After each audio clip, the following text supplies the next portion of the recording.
Good evening, everyone, and welcome. Thank you for joining me in this illustrious panel for what I hope is a future, a panel style of live stream for authors, booktubers, book readers of all sorts called Proseborn. And I thought, what better way to kind of kick this series off than to extend a hand and help an author who's been at work for a long time on her books. And I'll get to her in just a second and explain where we're at. But real quick, before I introduce our guests, I'm going to say hello to a few of the folks that we have in our chat for watching us. If you are watching us, we are live on YouTube and X and over on the Green Machine. We are also simul streaming to several of the panel people on the panel's channels. We've got more guests who are going to be coming in. A few people are going to be running a little late. Mr. Stephen Erickson should be here in about an hour or so. But let me say hello to a few of our folks. Mr. Bob who is waiting. It is midnight and he's staying awake for this. I don't know who Bob is. Probably somebody else. Mr. Timothy Wolf, good to see you. Chippepo's Library, thanks for showing up. T. Baggins, thank you for being here. David Cornelson, good to see you, sir. Mr. Andrew Campbell, all the way over from Australia. Glad to see you, sir. My good friend, Mr. Betsauce. I'm not going to read that. Belltube, good to see you, sir. Thank you for dropping in. Mr. Mark Timoney, also from Australia. I don't know how to pronounce this. Praetorixon? I'm not sure, but whatever. Talking Story is here. Good to see you, sir. Always a pleasure. Zaki and Aki, Bertie Sanders. I'm not normally having this many people, so my chat introductions are running a little long here. Mr. JCM Byrne, good to see you, sir. Which one's the real Philip Chase? We don't know.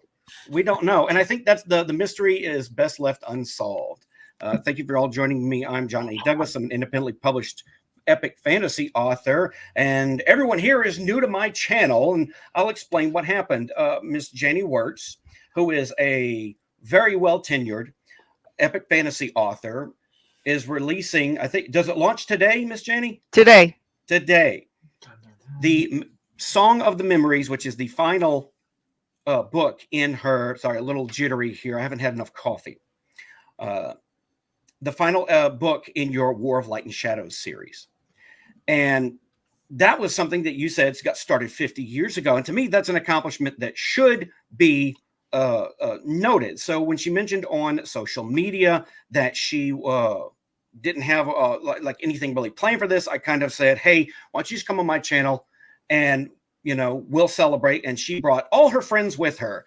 A lot of faces that I have seen in the booktube and book reading spaces. Well, I'll introduce real quick. We have another one that just popped in. And I will go around the horn, and I'll start with our new guest, Miss Johanna Reeds. Thank you for being here this evening. Thank you so much for letting me be part of the celebration. Congratulations, JANNY. Happy to be here. And moving up, Mr. AP from the YouTube channel, A Critical Dragon. Dude, thank you for dropping in. It's good to see you. It's great to be here, John. Thank you for inviting me. Any chance to celebrate the 11th book in an undecalogue, because let's use the grown-up words for this.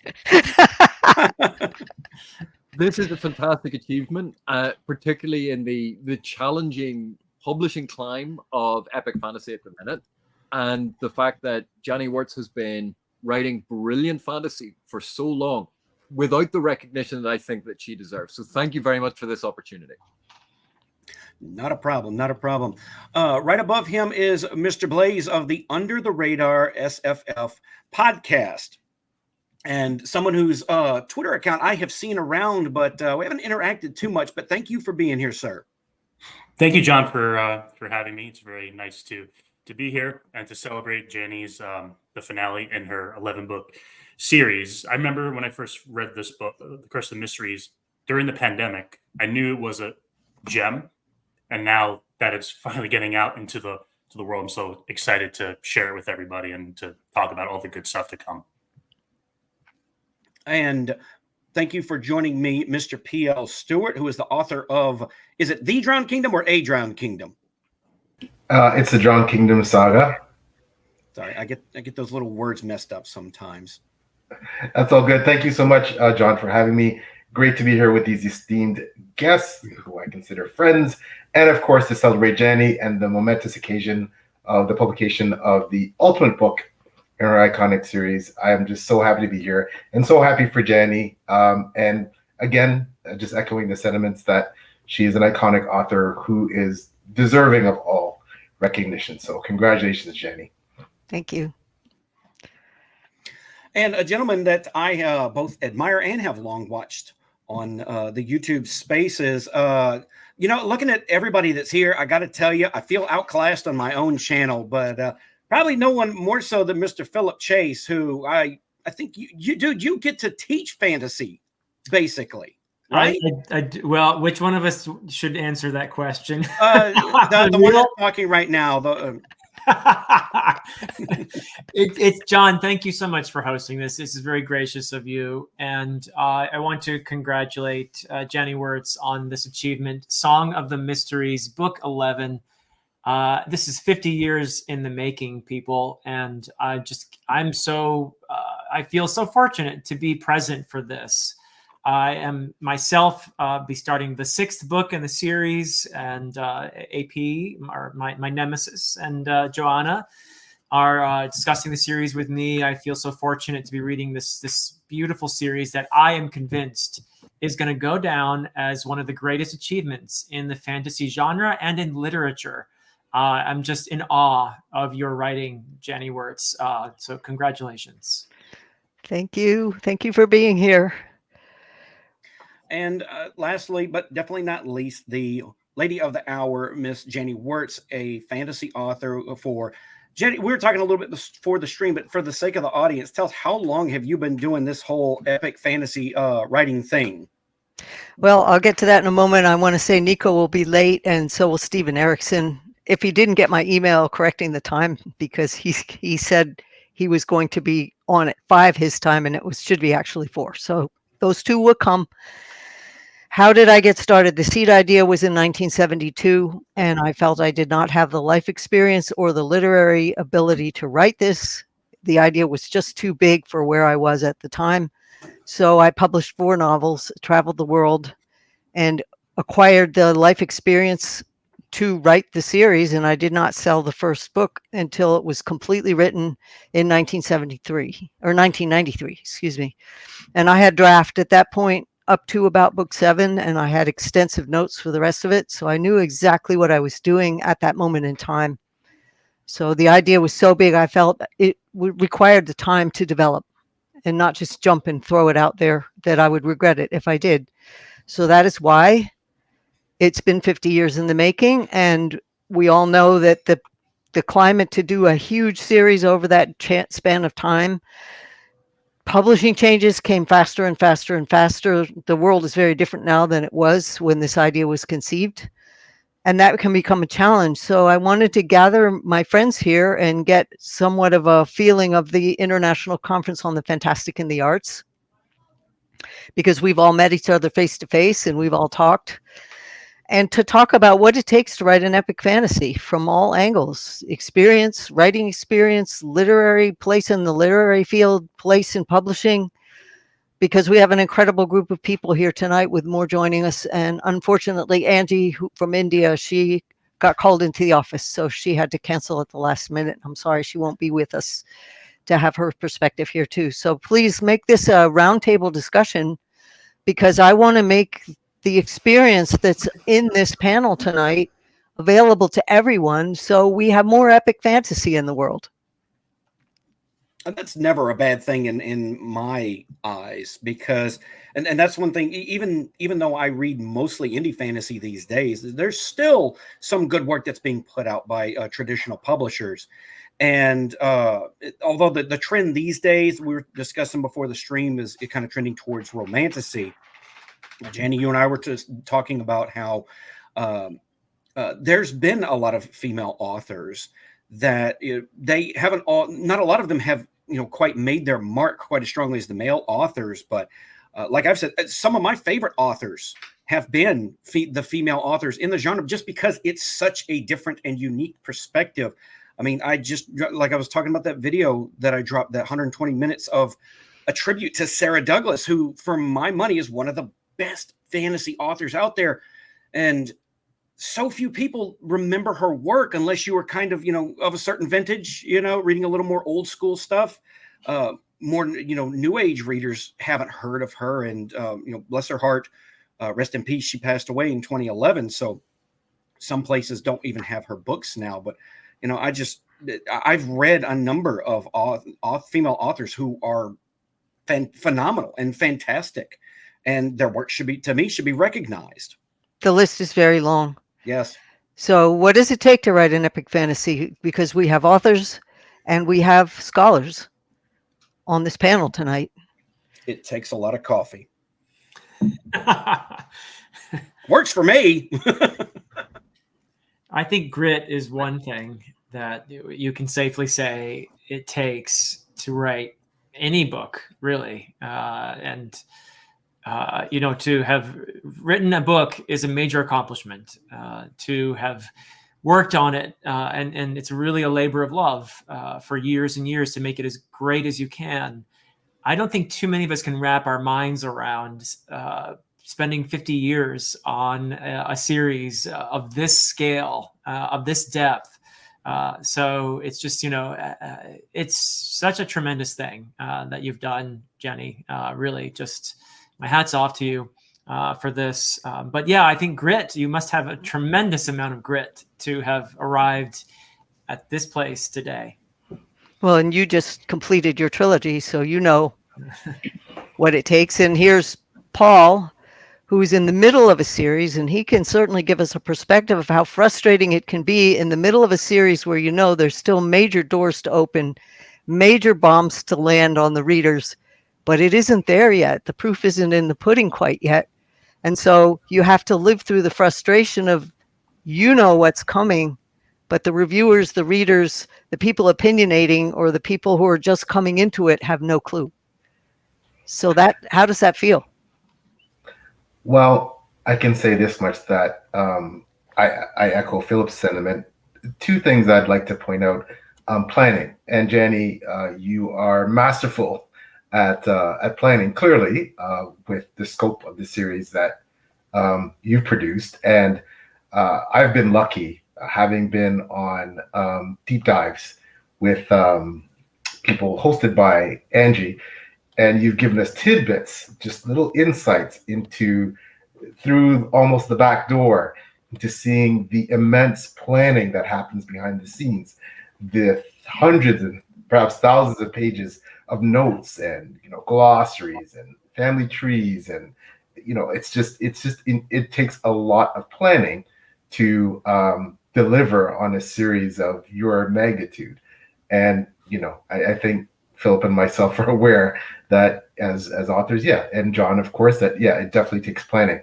But I'll say perhaps the biggest thing is that it's been said before, but writing is not done quite in the isolated bubble that hey Nico, that some may think it is. And I certainly wouldn't be where I am without the support and love of people such as yourself, JANNY. And you've been an amazing, incredible mentor to me, and I've looked up to you, and I'll call you friend. And the same with all the people in this video that have been so supportive of my work and encouraged me.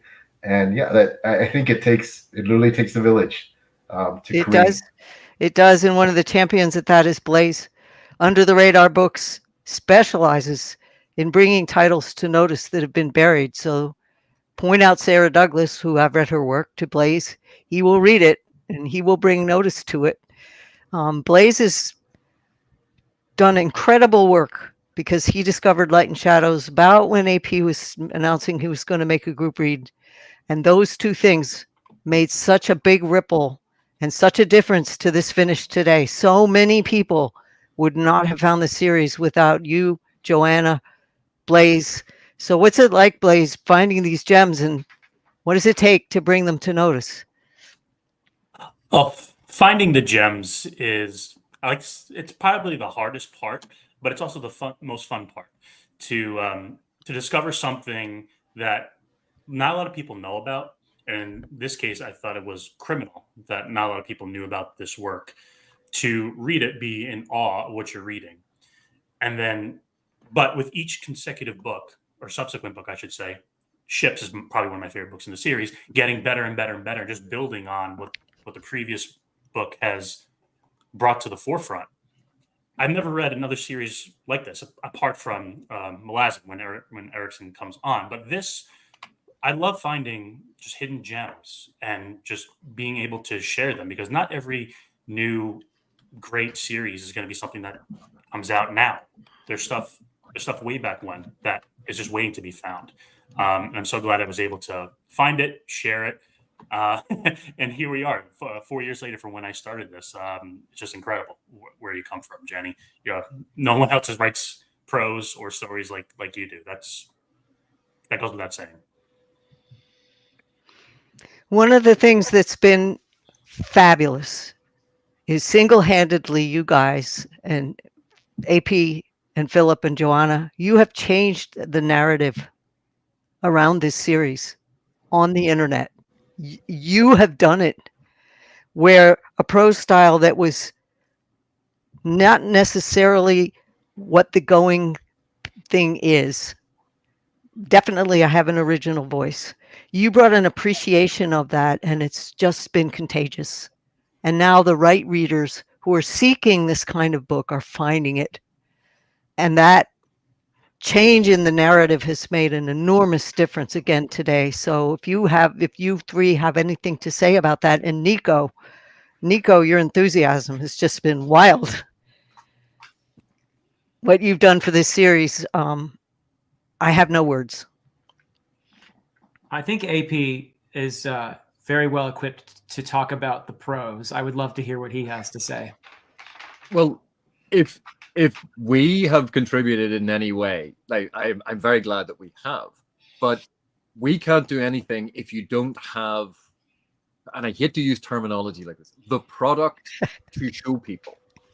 And one of the things that I absolutely delight in, there are so many different ways to tell a story, but there are always going to be those techniques and styles that appeal to me personally, as well as appeal to my sense of the craft being well done. And what I find with these books, a strong, powerful voice that was clear, was unique, was powerful and poignant and emotive, that with the language on the page, it wasn't trying to emulate any particular, oh, this is the fad, write this way, do this thing. It was trying to use the language of the narrative itself, that the prose, the style was supporting the narrative, was evocative of the setting, and that everything in it was so tightly controlled, but without a sense of it being mechanical, that I had full confidence that this writing knew what it was doing. This author knew what they were doing, that this story was going to go in a direction because the author was in full command, not only of each word in the sentence, each sentence in the paragraph, each paragraph in the scene, and each scene in the chapter, but how it all supported each other. And that level of interrelated complexity and support is not as common as people might think. And it was so wonderful that there are passages that are almost pure poetry in how evocative and poignant they are, and yet they don't stick out as overly embellished purple prose or whatever someone's going to describe it as, because it flowed so naturally. The rhythm of the language was in tune with the action being depicted, the descriptions being narrated. Everything worked together. And this is just representative of a writer who knows her craft inside out, who knows her material inside out, who knows her characters inside out, and who knows this narrative arc and trajectory inside out. This is not for fear of, oh, I've gotten to this point and I'm now going to sprawl off in this direction, which some big name fantasy authors and series have done. But what we had here was no, there's never a sense that these books are going to spiral off and go on a weird digression. Everything was controlled, but that control was so lightly handled that it felt deft, and it wasn't mechanical, and it wasn't forcing the narrative. Everything appeared organic, but you could see the level of meticulous craft in it. So that's all I would say about this. That no one can. We couldn't have been as enthusiastic about this if it had been mediocre. The joy is it's extraordinary. And when you have something extraordinary, then you can talk about it passionately. And the fact that the writing on these pages can sustain the level of scrutiny that quite often we bear down with, that we look at surface level, context, subtext, intertextual referencing, that the fact that it can bear that level of scrutiny and still be rewarding and enjoyable is an amazing achievement. Welcome, Stephen. We were talking about what it takes to write epic fantasy and how you set the narrative for getting your epic to the correct audience, from the prose style to the concepts, to the depth, to the expanse, to the breadth. So we're happy. Much to say on that, I'm sure. Well, apologies for coming late. I'm still a bit jet lagged, and arithmetic is not my forte, so I got the times wrong. But I was not surprised that when I finally came on this feed, AP was talking.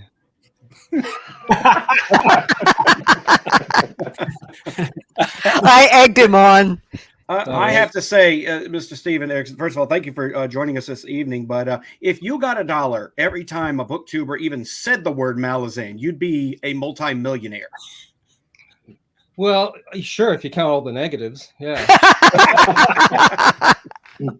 There's no such thing as bad press, though, right? I suppose not.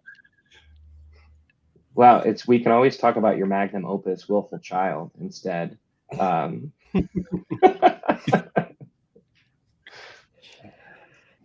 So, Stephen, we'll go ahead and pick your brain while you're here for the time that we have you. What do you feel it takes to write epic fantasy? And from everything that I've heard, I apologize, I haven't picked up Malazan yet, although I have been pressured, a lot of peer pressure on the DM side of things by a lot of my book reading friends, some of whom are present here, to pick it up and get started. What are your thoughts on what it takes to write epic fantasy? Wow. Well, I don't know. I mean, in the sense of, I wasn't thinking in terms of writing epic fantasy. I wasn't sort of coming up with a definition for that particular subgenre. I just wanted to write a story that evoked as much of the human condition as possible, on as grand a scale as possible, but at the same time sort of holding on to my sort of literary origins in this genre, which was sword and sorcery, which is very individual based. It's a small scale approach to the fantasy world. So I wanted to kind of combine those two notions. The big epic stuff like Donaldson stuff and that kind of thing with the sword and sorcery of Fritz Leiber and that kind of stuff. So I really wasn't interested in sort of fitting into that one particular definitive box of what constitutes epic fantasy. And to this day, I really don't think of the writing I'm doing in that context. I think that's kind of there for the reviewers and the critics more than anything else. One of the things your work totally succeeds at is the layers and the epochs. You managed to put so much history on the page. It just rocks my mind every time I pick up one of your books. Even if I just want to look at a paragraph that you did or look up a piece of the action or something that you handled, that sense of age, history, shifting tides of time, shifting perspectives. You're better than anyone else at putting that one all encapsulated in every sentence that you write. It's amazing. Well, thank you. I guess the archaeology really fed into that. you know, I basically spent all my summers wandering landscapes and trying to sort of imagine what they were like 800 years ago, 2,000 years ago, 5,000 years ago. And then usually as an archaeologist, when you're surveying and you're trying to sort of find sites, you have to peel everything back in time. So you have to engage your imagination at that point. So, you know, archaeology is not just the academic side, the technical side of stuff. There is a lot of imagination actually involved in the process. So I guess I was just engaged in that exercise all along without entirely being aware of where I would apply it later in writing.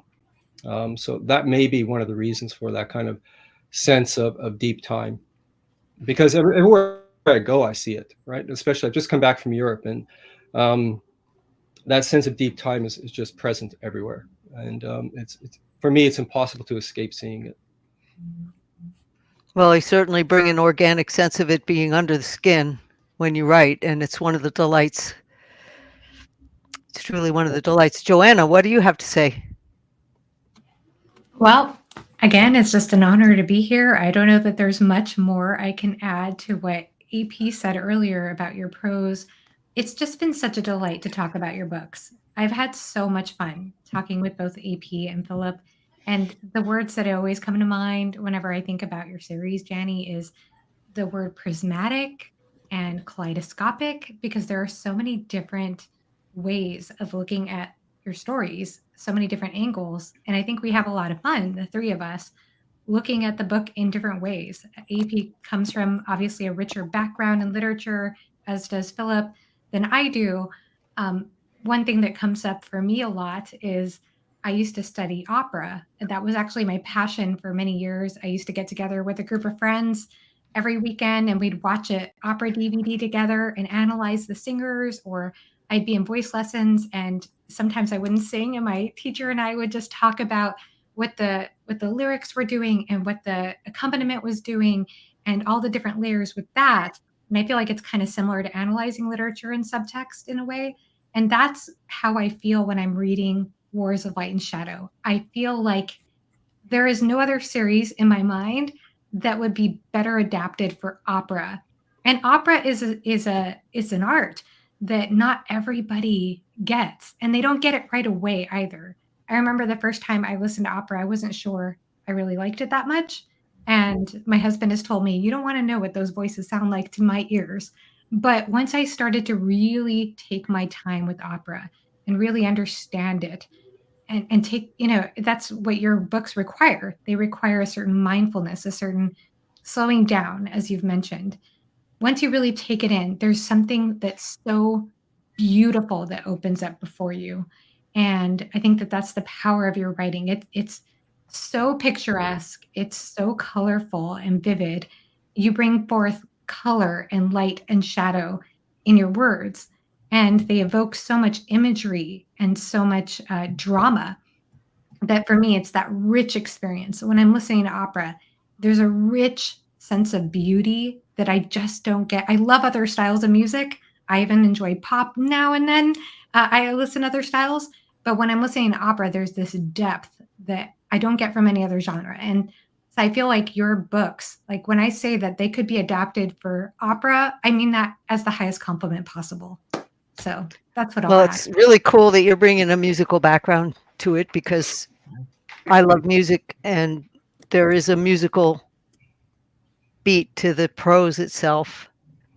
I hear it as well as what it's saying and evoking on the page. So that's really fabulous. You brought your perspective to it. And Nico, with all your wild enthusiasm, it's so good to have you here. I'm so glad to be here. I was a little messed up on time as well, but I wanted to make sure that I came too. It does work out because the mouths and books happen to be right next to me, and then yours up here, so it kind of double worked out here. But yeah, I'm a little bit newer to the series overall, with just really reading just about all of it last year.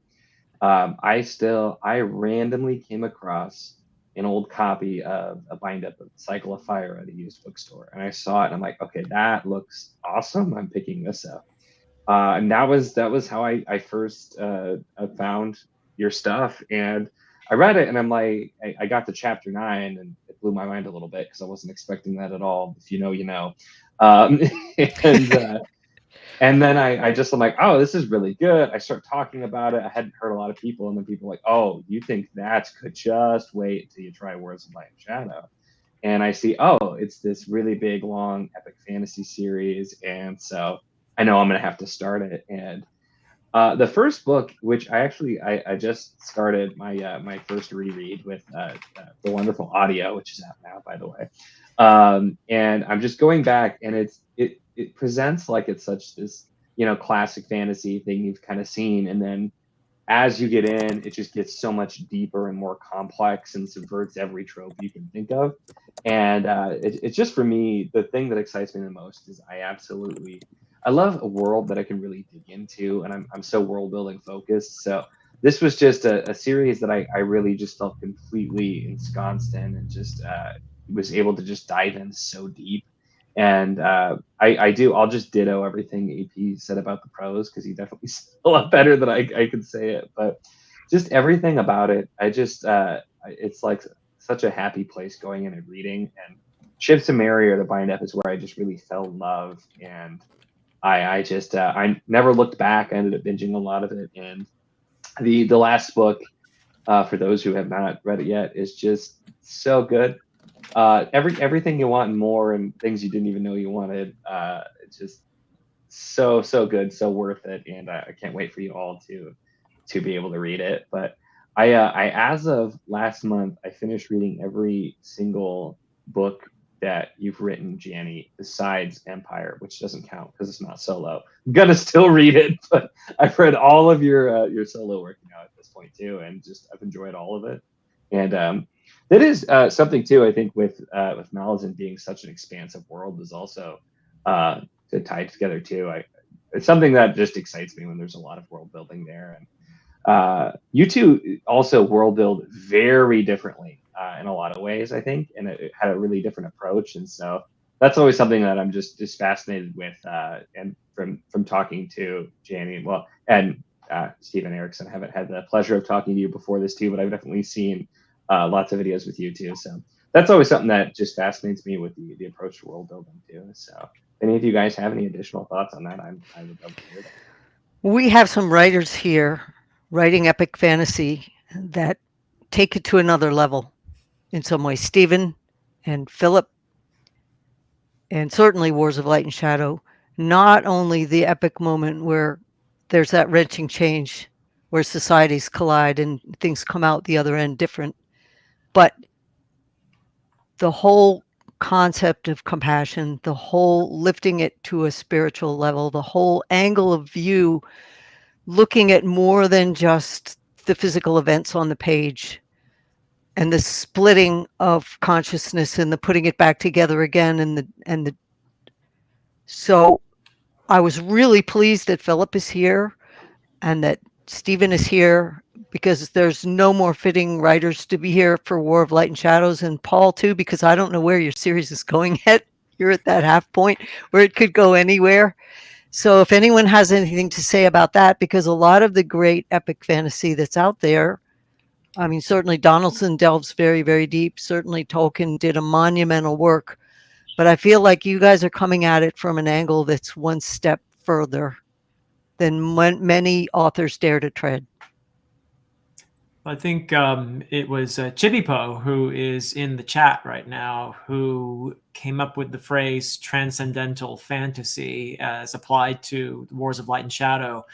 And I think it's an apt way to describe Malazan as well. And it's certainly something that I have tried to do in my trilogy, in the Adan trilogy. Something that I've already seen 5-6 books into Wars of Light and Shadow, and certainly see all over Malazan, is the idea that of knowing others. And often we think we know the narrative. We have our label ready for that person that we encounter. And what both of your series, Janny and Stephen, have done for me, I think beautifully, and for lots of other readers as well, is to show us how a person can be so much more than that label that we have for them, that when we see ourselves in that person, we recognize their humanity and we see our connection to them, there is a sense of transcending the self in that act of, let's call it, compassion. And there's a certain beauty to that I feel is a theme that must be endlessly explored by authors. It is my only hope for us as a species, frankly, is for us to explore that and to learn how we can do that in our own lives. I mean, just literature is so important. That's why works like The Wars of Light and Shadow and the Malazan book, The Fallen, are so important to me, because I believe this is not, I mean, yes, they're very entertaining and they're fun to get immersed in and all of that, but I believe that what they teach us is vital to how we conduct ourselves as humans. And perhaps even in terms of whether or not we'll make it into future millennia. So I really strongly believe that this is what you two have done for us, for your readers, is just so vitally important. And I really I'm so grateful to be a reader of your series. So here's John, just starting out with his first book, his debut. Do you want to tell us a bit about that, John? I can tell a little bit about it, although this is the first thing that I put out there for the world to read. I've been writing since like 1993. I was a hobby writer for a very long time. And it was just something to pass the time, and until I got to this point where I was writing stories, and I was looking at it and going, I know it's weird for some people to read their own work, but I'm going, this is entertaining even myself. I'm going back and rereading my own work and thinking, I could probably make a go of this. And so then I started the process of writing a lot of the novels that I mentioned earlier that were so bad that God killed the computer that they were on in a flood in 2016. Good riddance to those, though. Thank God no one will ever see them again. That's all right. You guys have elevated a lot of the literature that you write to almost a different level. Me, I've always kind of approached it from the level of just that 16-year-old kid walking into Walden Books and just staring at these massive shelves of books with epic artwork on the front and just trying to decide which one do I pick out and take home with me. Which one do I spend my allowance on and take home and start reading? And, arguably there were some series I probably, if I could go back, I'd probably slap the book out of my hand and say, no, try this one instead. So me, I've always been kind of a humble and very not to say you guys are pretentious. I'm unpretentious. I look at the epic fantasy from the perspective of someone who has looked at a lot of entertainment that I've enjoyed over many decades and watched very bad creative decisions, very bad storytelling ruin things that I used to enjoy a lot. And so, like a lot of authors, the approach that I took was, okay, the things that I enjoy are not good anymore. I'm just going to write what I want to read. And I approached it from the perspective of learning the craft, learning what works in a story, learning what doesn't work in a story, the tropes, the conventions, the twists that I don't care for, and trying to figure out how to avoid those pitfalls. And so when I wrote my first book, The Black Crown, where finally the storytelling aspect of novel writing just clicked, I remembered the words of my father, which were, you never get a second chance to make a first impression. And so I aimed for something that I felt would be a bit of a crowd pleaser. And I'm still getting, reviews to this day. It launched in November, and I'm still getting, reviews now, which is, it's thrilling to see people enjoy what I've written. And perhaps even my favorite review was from a fellow indie author, Luis Magalhaus, who said, I'm paraphrasing here, but finishing the book just made him feel happy. Because to me as a reader, that's what I love when I get done reading, especially a fantasy book, because they're taking me places I could not go in real life. They're showing me, telling me stories that you could not tell in real life. And they're, communicating very humanistic ideals and themes through a very epic lens. To me, epic fantasy has to be epic. It can be epic in every aspect, from the romance to the world building to the events to the action, even if you have or have no action. But it's telling you something that's epic in scope. And that's the feeling that I always like to chase when I write, that you, at the very least, can lose yourself in a book for a few hours. And when you close that book, you've got a sense of accomplishment. You've got a sense that you were entertained. You were not let down. You gave your trust to the author. And when you give your trust to the author and let them tell the story the way they want to, a lot of times, they'll take you in a direction that you might not have known you were going. Sometimes twists and turns, and then sometimes just using the conventions of the genre to give you something that makes you feel like you may have seen it before, but you enjoy it as if it was the first time you've ever read it.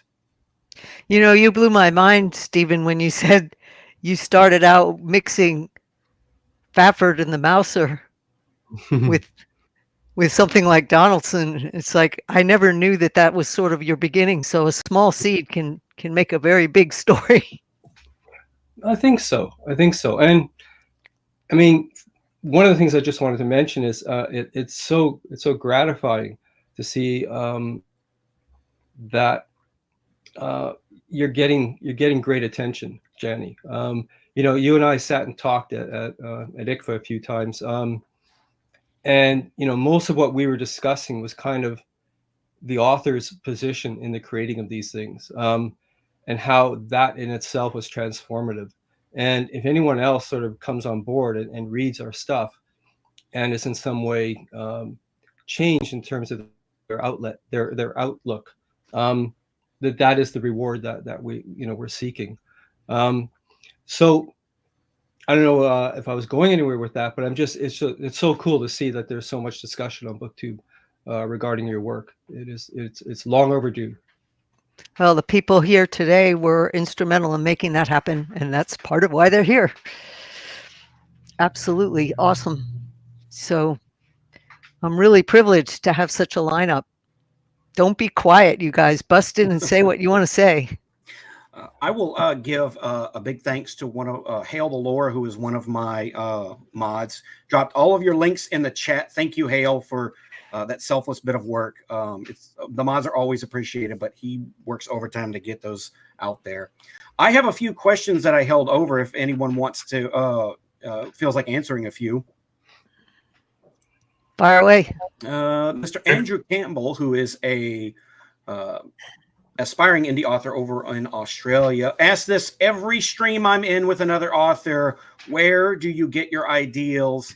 And perhaps a bit of a follow-up here. How does one go about creating diverse races and cultures that are unique?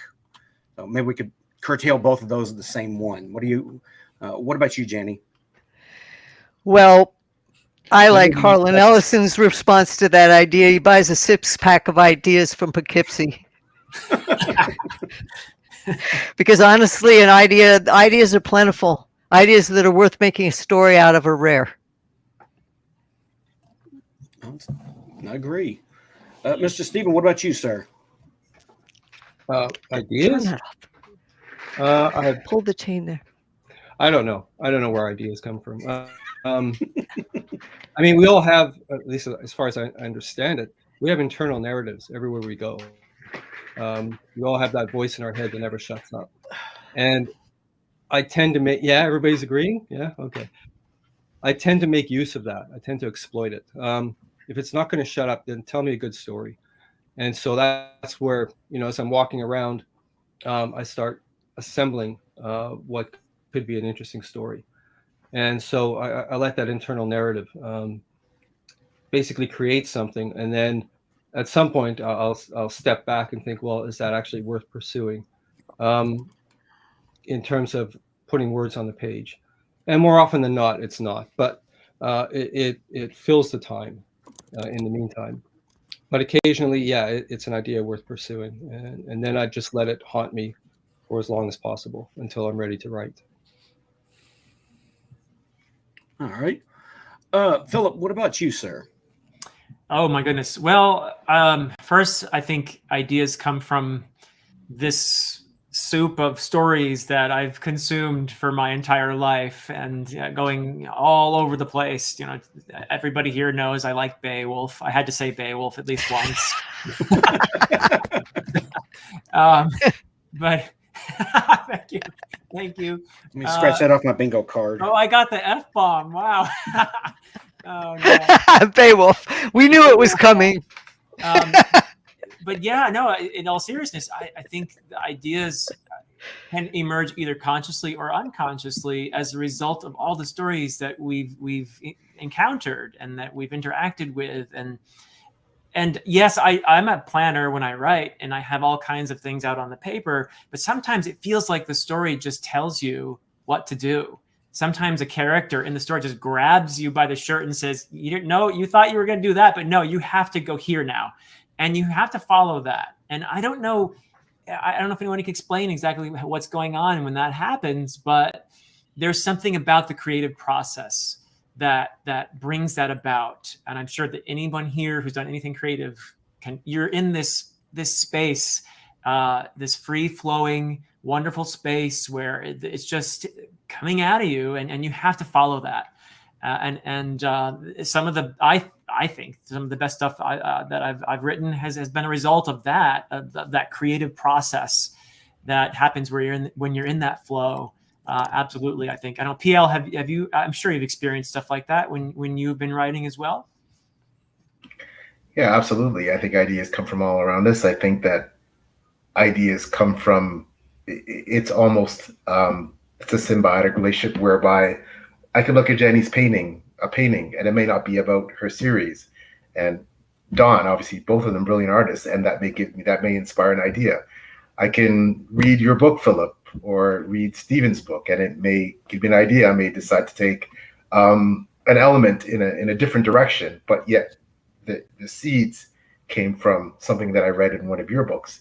Life experience, though, I think ultimately is for me the biggest where I seem to generate the most ideas, and from history. I'm a big history nerd, and looking at the past, looking at our past fascinates me, and I love the circle of history. I love history, seeing history repeat itself, not necessarily in all its forms, because some of those forms aren't so great. But I love looking at history as an inspiration, and I love circular plots. Writing circular plots in my books. You know, what has come before will happen again, and so there's inspiration and ideas all around us.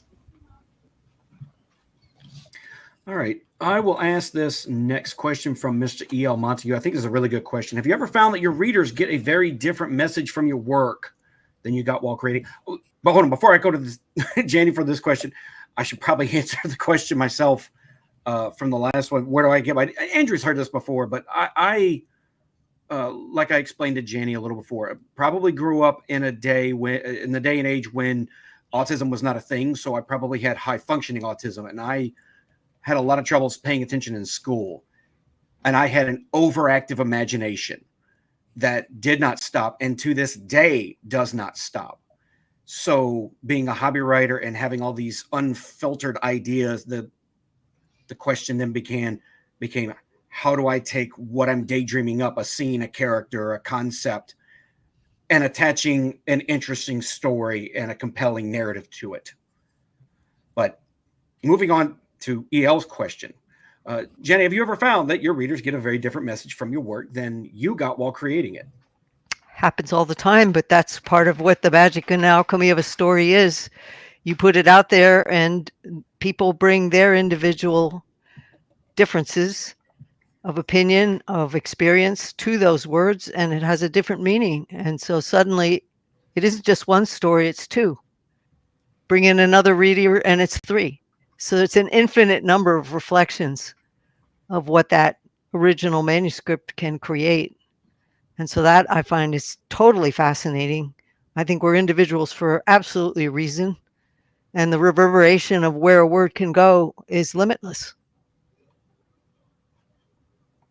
And I think going back to the other, your experience growing up, John, it made me remember something I haven't thought about for years. And that was I had an unstoppable imagination also during high school and school years where everything was constrained, behavior was constrained, what you could do, what you could wear, what you could think, the whole peer pressure thing. And one thing that I did to trick myself or to make it okay to have that imagination was I could say I'm writing a story about it, and that made it legitimate. Where did you? Who would be telling you that? Like the figures above you, like your teachers or your parents? Parents, teachers, religion, everything around you. You're always being told, be this marble and go down this chute and don't dare flip over the rail. Because we are social creatures, and the person who was separate from the pack was prey. It's dangerous to leave the consensus. And so all these people telling you what you can be, what you can do, what you think they mean well, but there's constant pressure, especially for a young girl growing up, what you can and you can't do, what you can and you can't say. And at that time, what you could and couldn't be in society. I can remember being 6 years old and saying, I want to go be a fireman. And my brother going, you can't, you're a girl. Well, I want to go do this. Well, you can't, you're a girl. That message being drummed into you from the minute you could stand up and walk. And so I think it takes, so she's everything. Yeah, you've got to rebel. And I'm sure that's true for young men too. You've got to rebel because that pressure to be consensus is so strong. Share your experience. I mean, that was my experience. People here might have different ones, just like a word can have a different reverberation and a different meaning to every person that comes to that word. Growing up with the constraints and the pressures of being told what you can and can't do is going to have a different effect on every one of you. How did you rebel?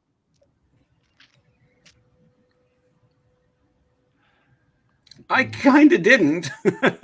I never rebelled against my parents, like and like a lot of teenagers did, but I rebelled a lot against my own generation because I grew up as a teenager in the 90s at a point where rebellion got sold as a bit of a marketing tactic. I'm finding this out these days. There's a lot of icons of rebellion and punk culture and whatnot back in the old days that have now kind of turned to a different cloak, and some of them have become exactly what they used to fight against. And so where a lot of the teenagers of my era, Miss Janny, were, what's the usual thing you think of when you think of teenagers being rebellious? They go out and they go smoking, they go drinking, they go partying, and I never did any of that. Doesn't have to be that. Well, and I think it's the most readily example I can think of off the top of my head. Reading fantasy is kind of our rebellion against society. First of all, no one reads anymore, right? Second of all, you read this nerdy thing that only the dorks do, and and it's kind of our rebellion of like, yeah, I'm going to, and guess what we've done by continuing to do it? It's kind of actually popular now after all these years, and it's, I don't know about cool, but semi-cool in many areas. And I think it's a great area that we've all kind of rebelled in is people see my fantasy book with my dragons on it. You know what? I love it. I don't care. Well, is epic fantasy itself a rebellion? Do we take these huge whopping worlds and societies and break them just so that we can reassemble it from a different perspective? How much of that is a rebellion? I mean, you talk about, there are people that do not know the inner workings of their own government, but can tell you the intricate inter-house relationships of every character and house in Game of Thrones. maybe it's just a little more interesting. Fantasy as rebellion is a tradition that goes way back. You can look at William Morris in writing his prose romances of the 1890s, and those are those are visions of a different society from what he was living in. That was an act of rebellion against the ugliness that he saw all around him. And that is a tradition that Tolkien picks up very directly from William Morris in many ways. Tolkien's environmentalism is very much related to William Morris's, and Ursula Le Guin, was a rebel of a kind through her beautiful Earthsea books. Certainly as she progressed in the later books of Earthsea, she was putting forth a vision. I think that's what we do. Fantasy as a genre is really good at putting forth alternative visions. And that is one of the beautiful things about our genre. It absolutely encourages the freedom of the imagination in that sense. So that's a wonderful thing. So I think Bryce absolutely said it well. If you're reading fantasy, man, you're a rebel. And I think I'm surrounded here by, I haven't had the privilege of reading John's work yet, but I think I'm surrounded by 3 very intentional writers. But yet, not every piece of literature, not every piece of writing, including fantasy, is trying to project a message necessarily. Some of it is simply great entertainment, and that's what the author's objective is, and they're trying to entertain primarily and not necessarily project or broadcast the message. But I think, again, based on the company I'm in and what I've read from certainly Janny, Stephen, and Philip, that definitely there's some messages in their work, and some wonderful, poignant messages, and some messages that give me pause and make me think and make me re-examine the world. And I think, again, fantasy is a wonderful venue to do that in, because, in some ways people feel, okay, I'm detached from the real world, and I can take this message that's being delivered, and yet in some ways distance myself. And so I think fantasy serves a great purpose there. Well, I think for me, one of the draws of epic fantasy for me, particularly with Wurtz's writing, Erickson's writing, to point out too, is the use of the micro scale and the macro scale. So, like, typically when we talk about epic, we talk about these world-shaping events, the big armies, the grand scale, like from that epic tradition, that tradition of storytelling that has been popular for, at least 2,000 years. It has some legs.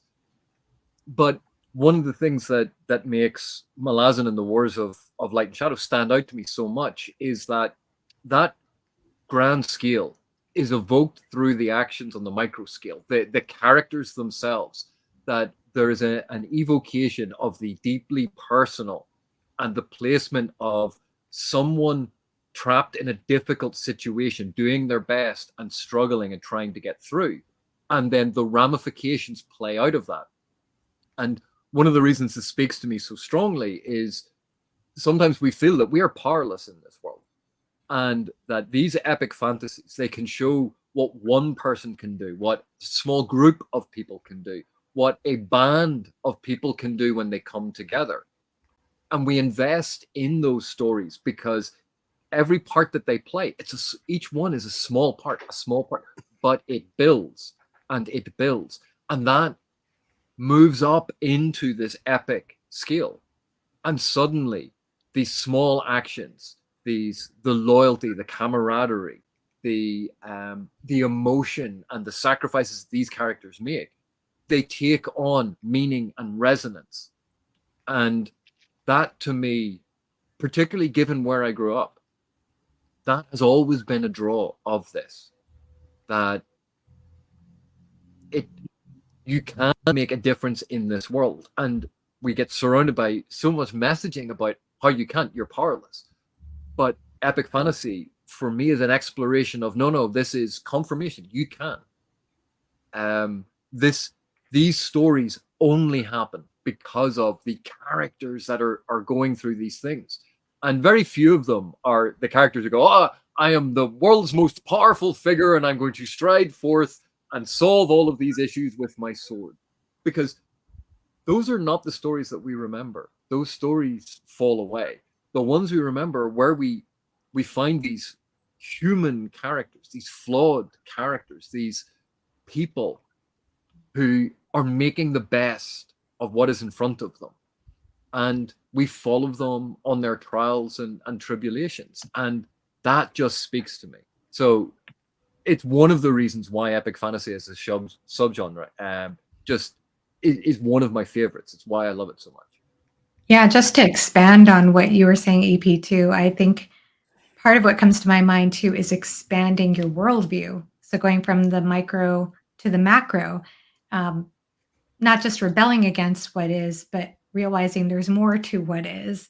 And that's something that I feel I see in a lot of epic fantasy, including the ones I've read of the people who are present, is just having that journey and learning from the person that you assumed was wrong, or the person that you had a certain perspective of for whatever reason. So I think that that could be just as powerful a journey, and a powerful journey for us as readers too, to realize our world is bigger than we make it out to be, or people are bigger than we make them out to be. We ourselves are also, we can be agents of change, of course, but there's more to learn. Yeah, that's beautifully said, both of you, AP and Joanna. And just want to point people to Stephen Donaldson's essays on epic fantasy, which really express a lot of what has been said here so beautifully. And that's why he calls epic fantasy the literature of reintegration, because we live in a world where often we do feel like our lives can be meaningless, that there is no intrinsic meaning to the universe. But participating in that journey with the characters on a quest, it can be empowering in a way that lets us feel that there is meaning to our struggle, that we can craft it. So really appreciate that. Okay, Star Wars mentioned, that's another one on the bingo card. All right, I'm all for any Star Wars mention. That's great. Yeah, and then Star Wars at heart is a fantasy story, I think. Oh yeah, a lot of the traditional elements. And one of the things I like about fantasy is that as time goes on, what you notice with the trends it goes through, the phases and ages that it goes through, you will have a lot of people that not so much chasing trends, but writing a lot of very similar work, and inevitably you come to a point where somebody comes along, takes the conventions, and just tells the right story the right way, and it breaks through and reinvigorates the entire genre. Game of Thrones is an example. It's the most readily example I can think of. But then you had Dragonlance in the 80s, and that kind of broke it out of the kind of pulp era that it was in, and kind of brought about the mass published paperbacks of that era. And then going into the 90s, you had more darker fantasy like Sarah Douglas and Terry Goodkind that started to pop up. And we're kind of in our romantasy arc at the moment, but at some point something will break through that, and that will kind of become the new trend. But the genre, for all its conventions and tropes, always manages to find a way to have the most unique voice, break through, and have something new to say, something interesting.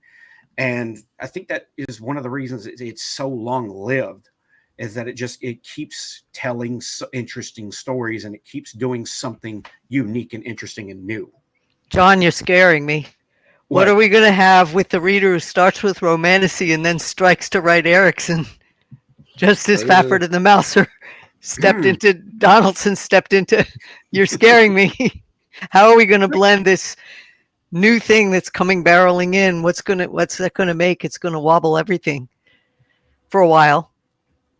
That's a good question for the panel. Where do you guys kind of see fantasy going from here on out? Because we got a lot of readers in, we got a lot of booktubers in the panel, and you guys are kind of at as best you can. I know everyone's TBR is a flaming dumpster fire. Okay, mine included. But a lot of us kind of have our finger on the pulse of where fantasy is right now. Where do you guys think that it's kind of going into the future? I think that's a really interesting question, and I don't think there's really a right answer either. But some things that I kind of think about is we're at a spot right now, which is it's a bit cyclical, and it's the genre I think has done it before too, where a lot of what's new and what's coming out there is kind of simplifying and streamlining, and trying to just appeal to the masses, and the easy product. And there's nothing wrong with it. That's kind of like it was mentioned. It's some people are writing more so just for entertainment, and there's not a lot deeper there. But that also, I feel like, on the other side of the coin, encourages people who are either writing or looking to read the deeper stuff, the bigger stuff. And so I think it's, while romantic is definitely big right now, and we're at the time where instead of the Tolkien clones, we have the Sanderson clones, and there's some plenty of good stuff there too. But it gets people where they're like, okay, this is kind of fun, but like, where does it go from here? And so I think it opens up a lot for those deeper kind of things. And I'm always the person that, I've read a lot of the popular modern fantasy, but I'm always like, I want to find the next big deeper thing. And that's my quest to read all the really big fantasy series. That's why I read I'm trying so hard to say Malazan because I don't pronounce it that way, and I can't force my brain to, but I know it's correct. I figure if I'm on a live stream with the author, I should probably pronounce it the way I know it's correct. But that's why I read that. And Thomas Covenant, we mentioned Donaldson, and Hobb and Jordan, and some lesser known ones too, like Crown of Stars and other stuff like that. And side note, 90s is top tier fantasy just in general. Any series that has a lot of entries in the 90s is probably something I'm going to enjoy, I've found. But I think it's an exciting time because we have a lot of the kind of the streamlined stuff, but that also is, even though a lot of it's not my favorite, it gets more people looking, and then there's so much more for them to find, including stuff by a lot of people here.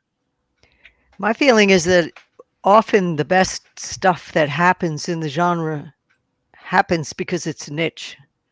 And in a way, the doors blew wide with Star Wars opening everything up, and then Martin establishing beyond equivocation to the masses that fantasy wasn't necessarily for children. He really blew that narrative out of the water. We knew that, but he established that for the greater reading community. I feel that we're going to swing back to niche again. And that's going to make a very fertile period. Excuse me? Sorry, Janny. I think this whole, this huge surge of independent publishing is really making we can go so unique, and you can have your character in P.L. Stewart's just this, I don't know, I hated him at first, but man, did he go through an arc that just I loved, and and you end up just, I don't know, it's just brilliant. I just love this. You have John's where it's it's pure fun, and I just love what independent publishing is doing right now. Yeah. Fantasy, if we restrict it to just the genre, that maybe you could say 19th century in origin, but if you broaden it to the fantastic, it's had a pretty good run, really, hasn't it? I mean, you go all the way back to Gilgamesh if you want. You can go back to the Iliad and the Odyssey. I won't say Beowulf again, but you can go to I don't want to get that F-bomb again. You can go all over the place. Really, I think we should have figured out by now that with all of the storytelling that we have for all these thousands of years, that we probably need the fantastic. So I'm not terribly worried about where fantasy is going. I think we're always going to need the fantastic in storytelling, and that it's here to stay. Whatever the current trends might be, the fantastic will remain. And I think that it's there are so many books out there of every type and genre. There is room within fantasy for every subgenre. There's room for indie. There's room for traditionally published. There's room for the gamut. And but I do think that there will always be a hallmark traditionally published fantasy series that have a fandom that keeps the genre certainly at that upper tier, that upper echelon consciousness, such as the Martins, the Ericksons, the WURTS, etc. And then you have groundbreaking indies carrying the torch as well, like the Ryan Cahills, the Philip Chases, so many great authors that are, really making a name for themselves, as was noted in these niche areas. So I think fantasy is alive and well. It's not going anywhere anytime soon, and I love the diversity and there's some really fantastic, innovative things going on, and I don't think it's going anywhere. I think it's just going to continue to flourish. I think there's, sometimes we can get caught up in what's going on in a particular aspect, such as specifically traditional publishers seems to be focusing on romantasy, shortening their books. They don't want big, chunky epics, etc.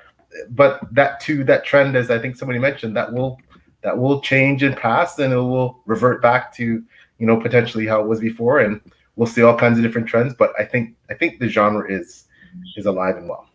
I couldn't agree with what PL said more. Those were exactly my thoughts, PL. I think that there's room in the genre for all these different kinds of subgenres. And I agree that things move in trends.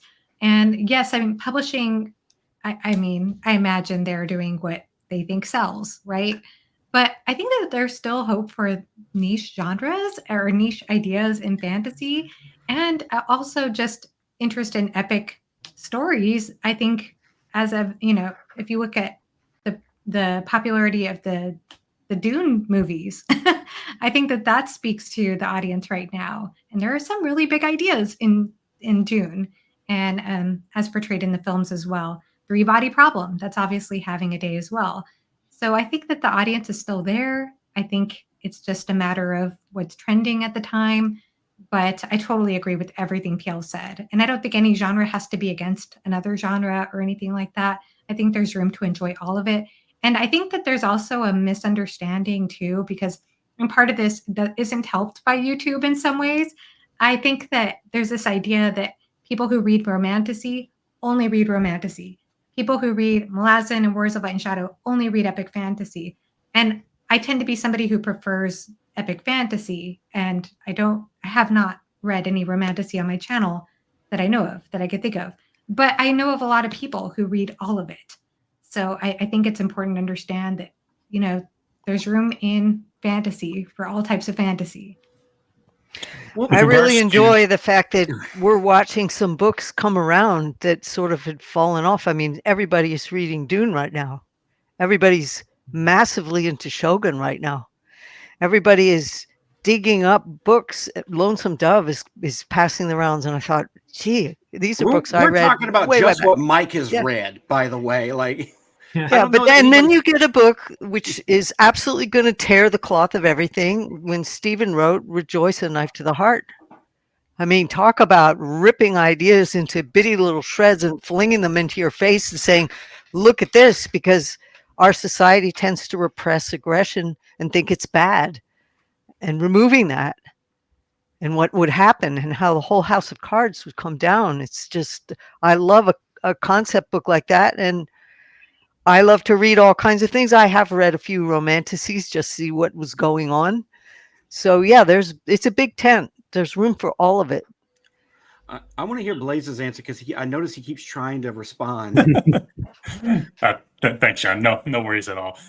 With regards to trends in like the fantasy genre, like romantasy, they'll all come and go. The good news is that everyone has something that they love to read. There's plenty of options for that. With me, with regards to my TBR and like wanting to read something, I want to read a big epic that when I close the book, I want to feel something like tremendous, either extreme happiness, sadness, sometimes crushing defeat. And every single author here, like their books, Philip, I only read your first book, has made me feel that. And the first book I ever read the first series I've ever read that did that to me was John Gwen's Faithful and the Fallen. And if you guys have read Ruin, you know what I'm talking about. I just wanted, and once I got that, I was just hooked. I needed to have that feeling. And also that series and the series that you guys are creating, I wanted to keep rereading it and having to revisit it the older and older I get. So, and you're bringing different life experiences to it. That's the sign of a classic in my view, and I'm always looking for those. Hence my quest for Under the Radar books. So, Stephen, any do you have a answer for that? No, not particularly. Go ahead. I lost my train of thought. Sorry.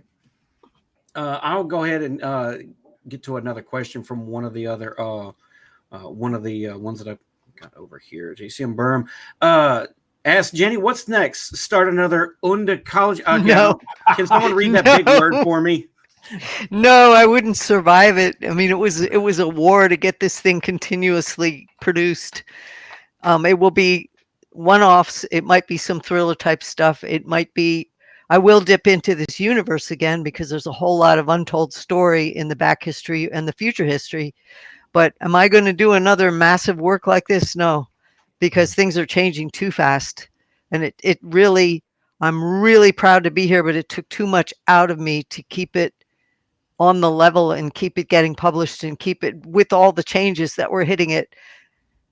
So there just isn't enough time in my life to finish something as massive as this again.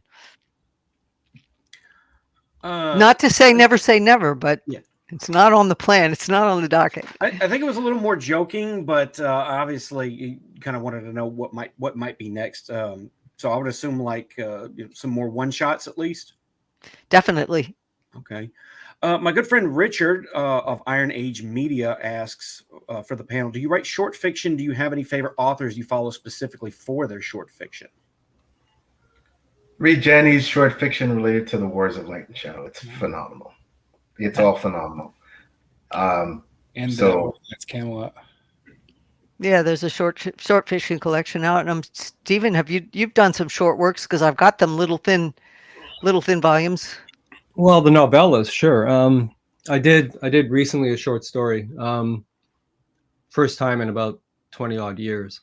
So generally I'm sticking with the novels at the moment, but occasionally I guess there's an idea that's suited to a short story. I tend, right now I'm reading mostly nonfiction anyway, so I'm sort of right out of the loop when it comes to what's happening in fiction.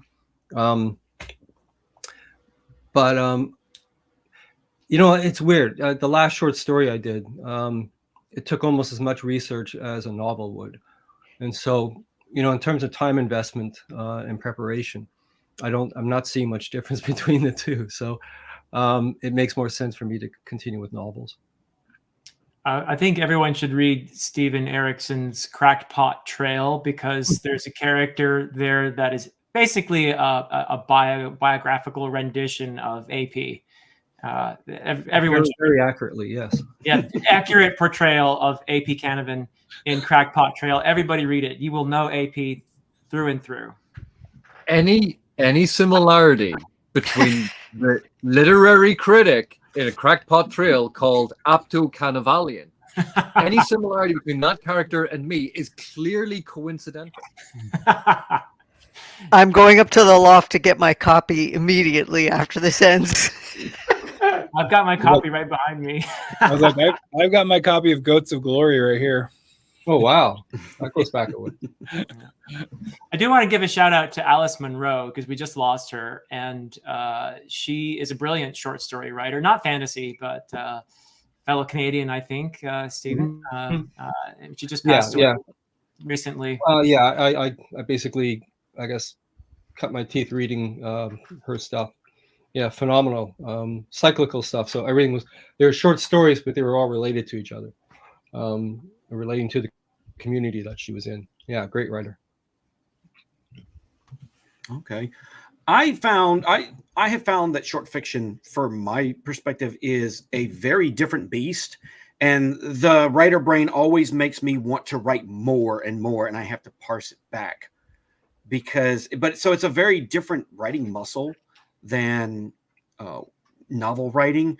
It was something I kind of did a little bit when I was a hobby writer. I was writing on fictionpress.org, which was kind of a progenitor of, it's very similar to Royal Road. but that actually, believe it or not, from my perspective, it kind of impaired my ability to write books because I was writing that chapter by chapter by chapter by chapter. And the goal of each chapter was just to get to the end of the chapter, not plotting out an actual, narrative that, knowing where I wanted to exactly stop. But in going back to short fiction here, it's very interesting because I have to parse down so much of the world building, the character, and you just kind of have to get straight to, the meat and bones of the story and make it worth reading in a short, in a short period of time. And anyone that's curious, this is right out of my reach. I actually, Richard from Iron Age Media publishes Anvil Magazine, which the third issue here, I'm actually published, and he published one of my short stories. And thank you very much, Richard. I appreciate that. I was able to pay my editor with that money too. Congratulations, John. That's great. Yeah, it was very cool. Thank you. And Anvil Magazine's a great place, guys. If you want short fiction, comic books, things like that, they publish a lot of independent authors. And if you want to find someone who's a new favorite, and issue 4 is coming up, and it's got Blanley Pardoe, who is a long tenured author who was in the BattleTech space. And if you ever want to feel shamed about your novel output, guys, this time last year, Blanley Pardoe had put out a first novel in a new series called Land and Sea. And now a year later, he's working on the 7th. Wow. So eat that. I feel it took me forever just to put one book out. I'd like to pass the microphone over to Don because he survived the writing of this. We got married just before the first book was published. So here from the other side. All right, what do you want to know? The dirty secrets? Yeah. Yes. Spill the tea. Oh, I don't know. Let's see. I had to sit on the sidelines while her publisher did things that were just not right. And what? Well, I can say this, you can't. It was very frustrating to see her working very hard and then find that, someone would write a blurb on the cover that had nothing to do with the book. And so she would have to fight to put a different blurb on the book just so that it would reach a proper audience. And that kind of thing went on and on and on. And it was mistypecast for its lifetime until recently. I mean, you guys have done more than her publisher has in finding the truth of these books. Mm-hmm. I think this is one of the best things about this kind of online community is. I'm scribbling. Oh yeah, well there's that. Jenny reminded me of I would wake up in the middle of the night and see a flashlight going on while she's scribbling on a pad. And then the next morning here comes another chapter in the book, and she gets these ideas like it reminded me of Norman Rockwell having a sketchbook next to his bed. She'd be there with a flashlight, and I actually bought her a pen with a light on it so that she could do both at the same time. Was there pacing like back and forth through the rough scenes? Or no, just rustling of sheets. I have to do the same. I have to write my little ideas in the middle of the night on a little app on my phone, or I will forget them, and I don't want to forget them. Janny's old school. Unfortunately, I don't have much more to hand, but I do have a Don Mates original right here. Oh, there it is. Yes. See, that's why I don't have you guys next to each other, because I want people to be able to tell you apart. Yeah. Otherwise, it'd be impossible. Yeah. Philip, get real close to the screen and see how well I caught your there. See, they look pretty. Yeah, not a bad job. It is amazing. It kind of reminds me a little bit of the Phil Collins song, Land of Confusion. I don't know if you all remember that. Oh, yeah. I was there. Yeah, I was there for it. I don't know if I should thank you, Don, or not. But there's a story behind this. This is because Philip always came to ICFA, and 2 years running, he had to have another commitment, and he couldn't make it, and he wasn't going to be there for his book launch. So We first put his head on a stick so he could have his book launch at ICFA and be present, and then it turned into the mask. Now my head is back. You better show up next year because then we'll do something worse. I have to. I think I have to. Yeah. It's like, Philip, you do not want to give Dawn ideas about how to escalate this. No. Because we've heard some of the stories of things that Dawn has got up to in the past. You don't want to be giving him license. Yeah. If anyone wants to do that with my head, please just make me look like an orc. Okay, I got to stay on brand. Nice. Don't encourage him. Don't encourage him. Trust me. Real quick question for Miss Janny. Wants to know if you would ever want to see a graphic novel adaptation of your work. As long as they don't come to me with AI, and as long as they've read it, and as long as they love it, then I'll sit down and talk. But don't come near me with AI art. I just booted one of those idiots out the door. Not a chance I'm going near that. Gracious. But Johnny, don't all of your characters have like 7 fingers on one hand and 3 arms? And AI art seems perfect for that, you know, with your lack of attention to detail and everything that you do. Stephen, would you see an graphic novel adaptation with AI art and give all of your, I mean, your characters definitely have swords coming out of their arms. Yeah, well, actually, I'm just thinking now about an entire alternate story and something involving characters with multiple, like too many limbs and too many fingers and all the rest. Or just actually taking the storyline as if the AI universe actually then manifested into a real universe. Oh no, now you're scaring me for real. We were here for the start, guys. We were here for the start. I'm not going to lie. There's been some pictures produced by AI art that are just pure nightmare fuel. Yeah. It almost makes me wonder if AI is tapping into some kind of demonic entity. I know that sounds silly to think about, but I mean, I don't know where some of them pictures could have come from.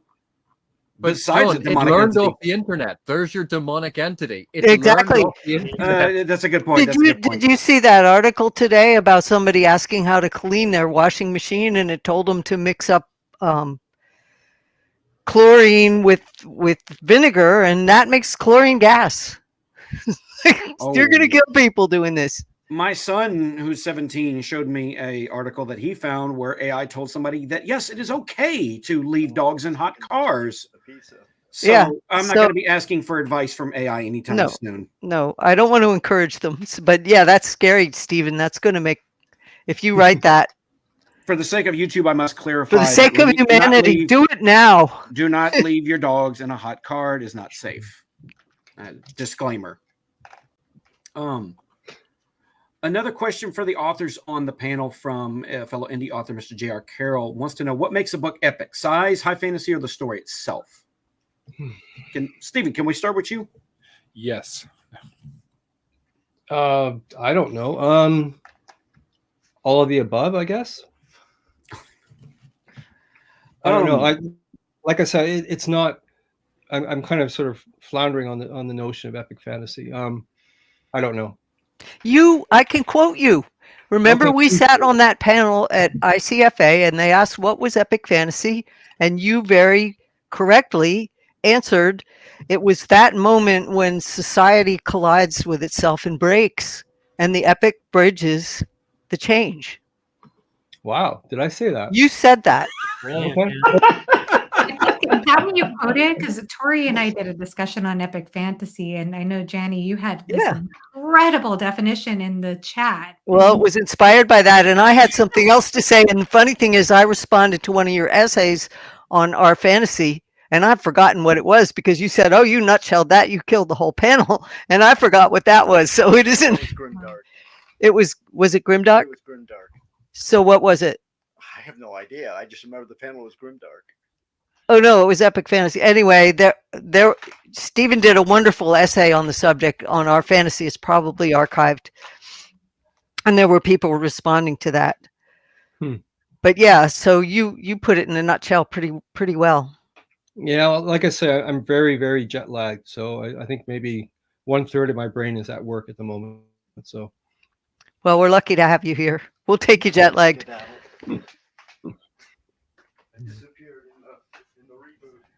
I think we drove Don out. Well, Well, I'm I not know going to that in disagree with. the. Sorry, Joanna, go ahead. Oh, no, I was just going to say that the Stevenson articles that you are often talking about on epic fantasy, he talks about how epic fantasy is not, or he didn't equate epic with word length or with page length necessarily. I just wanted to add that. Donaldson, yeah. I'm sorry, Donaldson. Ah, Yeah. I did it again. Go Yeah. ahead. Yeah, I would say that, and sorry to interrupt, but that like the Long Price Quartet, it's actually kind of shorter books, but it's epic fantasy. Yeah, I think epic fantasy is when, for me, and maybe this is just, I'm just trying to qualify what the best epic fantasy for me is, just subjectively, just that turns the world upside down. The world is turned upside down, and it doesn't matter whether it's because of a dark lord or because, you know, there's political upheaval within a small area, but it's just, for me, it's the world's turned upside down, and there's some kind of macro problem potentially involved in it, and it could start as micro, but I just feel like it's about the disruption, the unrest. Like, that's what I love about epic fantasy. Yeah, I think that's just the scope's a really big part of it too, which is kind of just adds to that. But it's just the what kind of story, and it can be a very long story, can be part of it, or it can just be a story that's about really big ideas, really big things as well. And you know, I've read plenty of very long epics and definitely short things. Like Long Price Quartet was a really great call out of a very epic story done in a very short amount of time as well too. So can definitely have both. My answer on that panel was a little bit different because I was using the Iliad and the Odyssey as my template, mostly the Odyssey, where I saw epic fantasy also as that moment where morality in a society or in a character breaks down or is broken down by circumstances that are greater than themselves. And they may go forward and break every rule, every moral rule in the book. And in the process of doing that, come full cycle and redefine it. Redefine what that ideal meant to begin with. So I saw that as a facet of epic fantasy as well. See, that reminds me of PL's book where I had somebody tell me, like, I love this, but it's so hard to recommend it to people because the main character is a terrible person.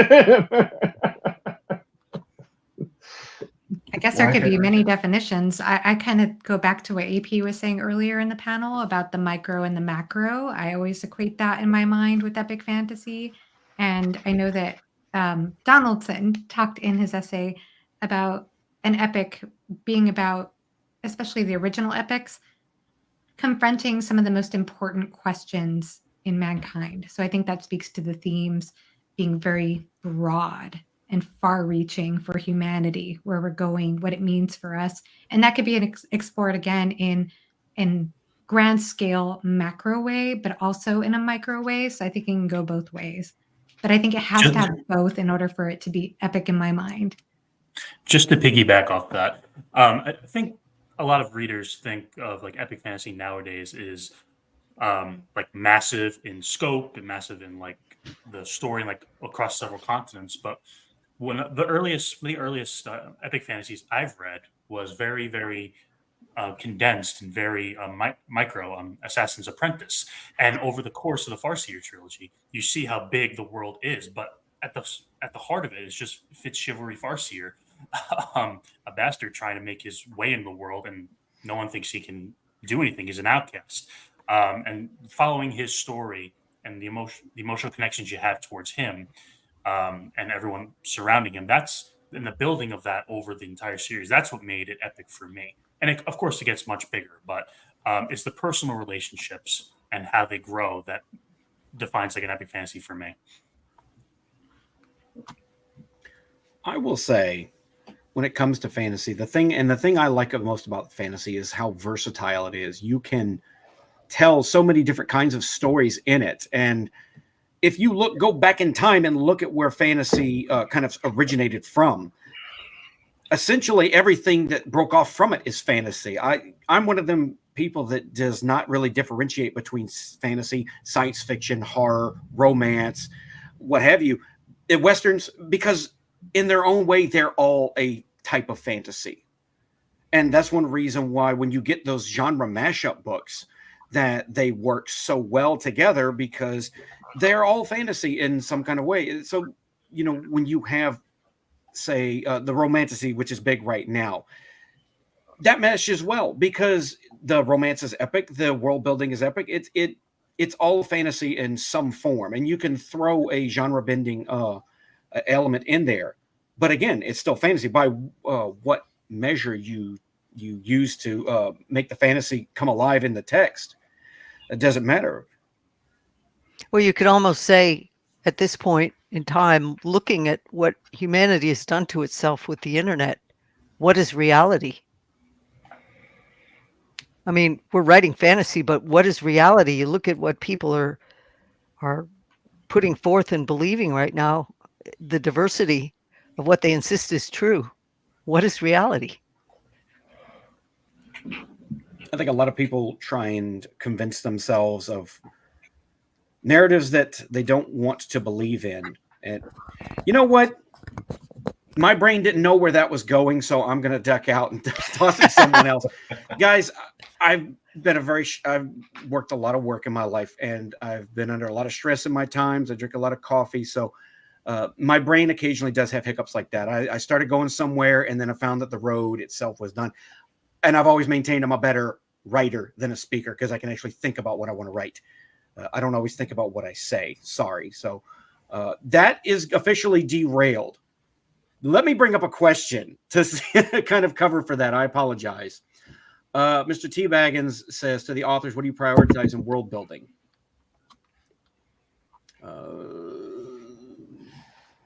Ms. Jenny, what do you prioritize in world building? I think for me, a lot of things, but one of the major things is the world itself, because without that, there is no life. And so putting that as a priority, I mean, I go back to that essay, that series, it was a 2-part essay that Stephen wrote that he put up on our fantasy on the complaint of violence in a lot of these Marvel films and the big comic franchises, where you'll just have this entertainment that wrecks a whole city and buildings come crashing down, but none of the focus on the individual or the small things that get in the way of that. So that whole thing of let's just wreck an entire landscape for a story, or let's just wreck an entire landscape for a mineral that we're pulling out of the earth, or let's just wreck that whole concept of, can we detach from our own environment to the point where it becomes nothing, where we can just tear up whatever we want in order to achieve some other short-term goal. So world building to me not only encompasses all the civilizations that make their impact on a world, and not only the individual beliefs about that world, but what does that world signify itself? Because that is our life support. That is our gift of diversity as far as looking at what the natural world can do. No individual one of us can even touch that. Do you start with the world building, or do you start with the story? Do you start with both of them together? In the case of War of Light and Shadows, I started with one seed idea, a trope I wanted to turn on its head. The idea that the big blonde guy was the hero and that the little short dark-haired guy was going to be the villain. That was the seed idea. I wanted to turn that on its head. Where it grew very, very, very quickly was that one thing turning on its head exploded in all directions. And actually, before I started even writing the first chapter, I sat down and wrote thousands and thousands of years and eras of history to set this one little seed idea into the middle of it. So I spent probably several years just developing the world before I even started writing chapter 1. And that world building and that creating that setting to give it the dimension that those two characters were going to impact went on for decades. Wow. Okay. Yeah, What about you, Phil? one of the reasons I fell in love with fantasy is, I think a lot of the times, and I think Stephen, you were talking about this earlier when you were talking about archaeology and informing your world building, as it were. But the idea that we can see ourselves reflected in the past, that when we see the remnants of prior civilizations or peoples who have come before us, that somehow we recognize ourselves there, and their stories speak to us in ways that are not just haunting but also beautiful. I think that we can have our search for answers reflected in those people who've gone before us, and that is something that I try to build into my world, a sense of history, a sense of the past, a sense of what's been lost in the many lives that have come before in the same landscape that is the present of the story. And I feel that's just something that I love personally about fantasy. I think fantasy tends to often engage with that. You don't have to do that to write fantasy, but that's something that I love when I see it in fantasy. And I certainly see it in the Wars of Light and Shadow and in the Malazan books as well, in spades. Maybe one of the reasons why I'm a huge fan of both series. The mystery of the lost civilization. Yeah. We've all played with that. Paul's played with that. PL, yeah. Malazan, I mean, yeah. he's looking at. I mean, his inspiration in many ways is the Atlantis myth, and it's just brilliantly done. There, you have a lost civilization. Now what? You know? Have you checked down the back of the sofa? Because it's amazing the number of lost things you find there. Our house is going to be cat toys, but never mind. And you know, the thing about the lost civilizations, to me, the big question for that particular aspect of storytelling is not just what happened to them, but will it happen to us? Exactly. Yeah. Yeah. And if so, how can we possibly prevent it? That was essentially the plot of Mass Effect, which is still one of my favorite sci-fi universes of all time. Didn't quite end the way I think a lot of people wanted to. They didn't stick the landing, but that first game and the plot that it presented was really, really good at that, and that very evocative. And why does it feel like we're barreling toward that?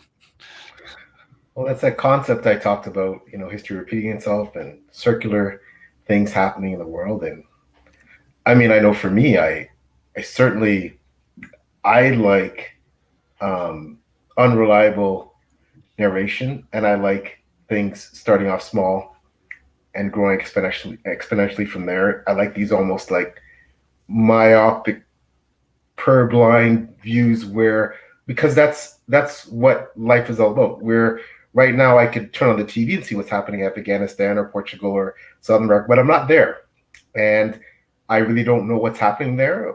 I'm not currently there, but I might go there one day. I might visit there. I might get some understanding of it. But when I write, I start with the character and the character's view outward, and the character has all this information. He has, you know, he or she may have studied history, may have studied lore, but they weren't there in the past. They may have heard about these things about this wonderful kingdom next door, but they haven't visited there yet.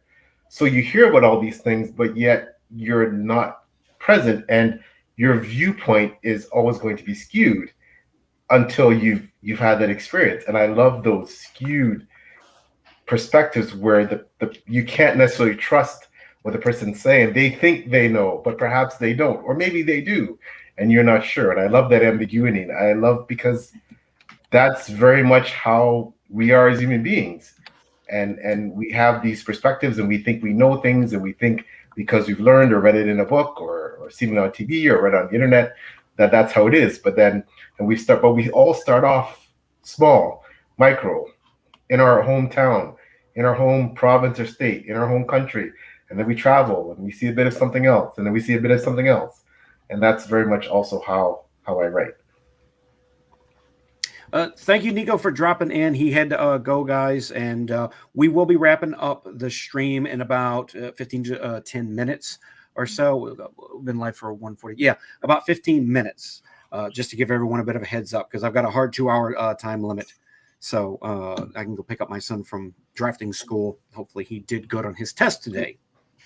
We'll be praying for him. But does anyone of my fellow illustrious booktubers have any questions for Janny or Stephen while they're here?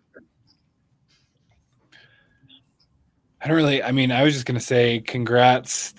I just can't even imagine what you're feeling. I'm sure Stephen Erickson is the only one that can really feel close to completing such an epic series over this many years. And I can't even imagine how great this must feel to see this get out there and to see, as we've been talking about for years, just the kind of things that are there from the very beginning, the things that were set in place from the beginning. And so I'm just so excited for you. And this is so great. And again, that everybody is really finally figuring this out. Well, it's a great comeuppance because I finished it and I didn't die. You know how many readers wrote to me and said, "You're going to be dead before this gets done"? Oh yeah, that's worse than 1-star review. It's like, thank you. I don't think so. What did you mistake? Goodness. I think George R.R. Martin knows how that feels too. Probably. Okay, that's another one on the bingo card. I knew it was going to come up. There we go. I mean, authors aren't real people, are they? No. Yeah. I wanted to quickly respond to something that you said earlier, Janny, and it kind of tailors off or piggybacks off what Philip was saying about Erickson's civilizations and archaeology.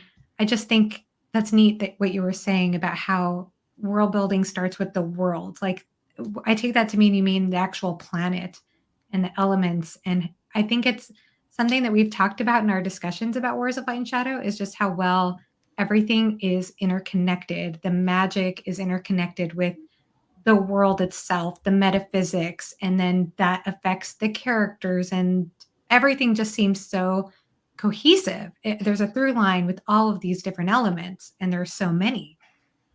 I just think that's beautiful too, and I think it's important too, is speaking also to Stephen Erickson, like your theme of compassion as one of the most prominent theme in Malazan, and compassion being a prominent theme in your work, Janny, because I think that it just made me think about last night. I was listening to this poem, a spoken poem online, and the person was talking about how in this day and age, this current generation mistakes independence for apathy, where they walk by somebody on the street and they're being independent, but they're trying not to feel connected to people, and they're trying not to feel connected to the earth. And in the poem, she was inviting people to feel like people belong to one another, and to feel like we belong to the earth, and feel a connection with that, and how that can shift us.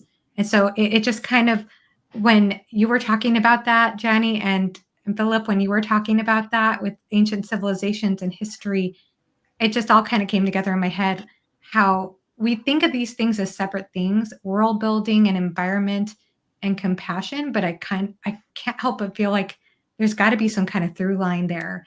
And there is, because I've heard it said that love and hate are not opposites.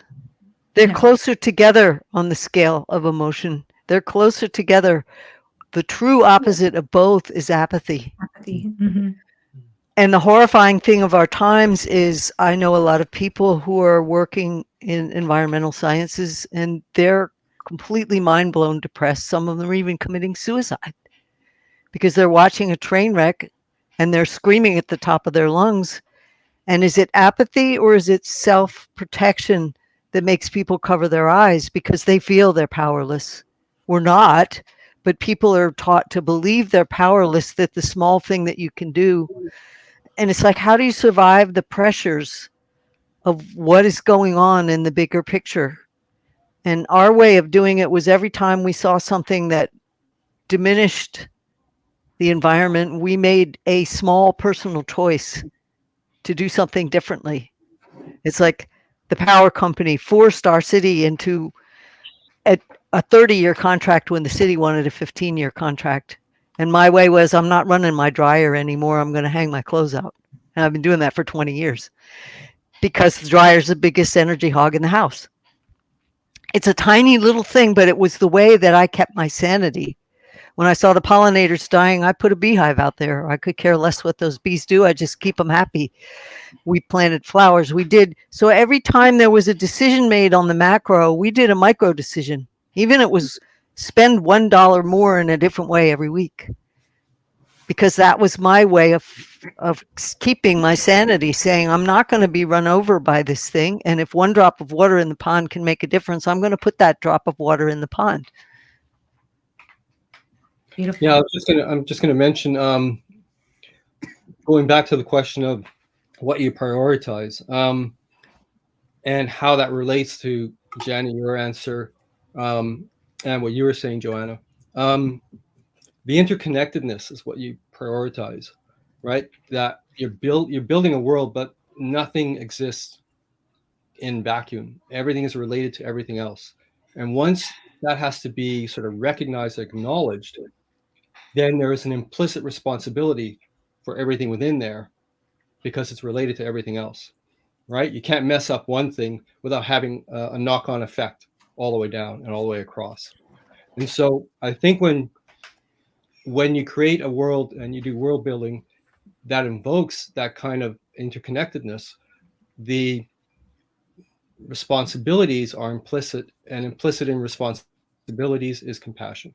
So it all just sort of steps into place at that point. Beautiful.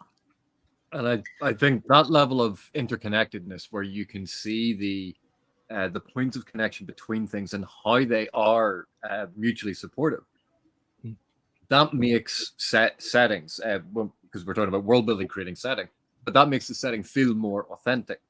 Not necessarily real. I hate going to real for this, but authentic and verisimilitudinous, and with an aspect of mimesis to it, that it makes it feel more solid. Whereas, earlier on, Johnny had mentioned in superhero movies, like the buildings being smashed down, that large scale spectacle, but that's not epic. That's just large scale. Epic has to have that core of truth to it, that core of authenticity, because without that, it is empty spectacle. And we can see this in world building, where people have incredibly clever ideas, but these ideas are paper thin. It's a gloss over the setting, and you go, literally, it's like when you envisage it, it's almost like, yeah, it's the set in a theater. Like it's telling me there are mountains in the background, but I know it's just a set. I know that's cardboard with paint on it. When we see truly great world building and we get a sense of that authenticity, it's because of that depth to it. That depth is created through thinking through the ramifications and connecting it.